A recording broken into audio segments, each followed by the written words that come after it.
মামলা জট কমাতে সবার সহযোগিতা চেয়েছেন নবনিযুক্ত প্রধান বিচারপতি জুবায়ের রহমান চৌধুরী। বিচার বিভাগের দুর্নীতি বন্ধে ব্যবস্থা নেওয়া হবে বলেও জানিয়েছেন তিনি।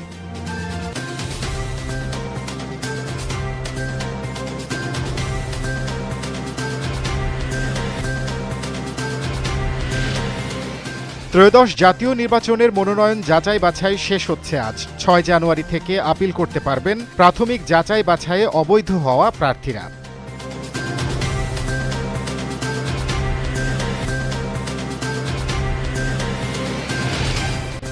নির্বাচনের মাধ্যমে স্বৈরাচারী শক্তিকে মোকাবেলা করতে দেশবাসীর প্রতি আহ্বান জানিয়েছেন তথ্য উপদেষ্টা সৈয়দা রিজওয়ানা হাসান। জানান, সব ধরনের প্রতিকূলতা অতিক্রম করে গ্রহণযোগ্য নির্বাচন আয়োজনে সরকার বদ্ধপরিকর।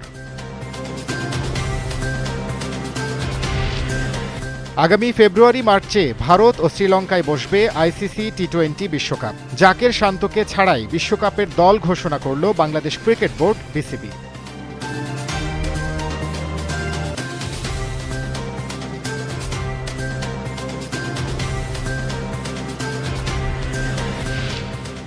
ভেনেজুয়েলার প্রেসিডেন্ট নিকোলাস মাদুরো ও তার স্ত্রী সিলিয়া ফ্লোরেসকে মার্কিন জাহাজে করে যুক্তরাষ্ট্রের নিউ ইয়র্কে নেওয়া হচ্ছে। ফক্স নিউজকে জানিয়েছেন মার্কিন প্রেসিডেন্ট ডোনাল্ড ট্রাম্প।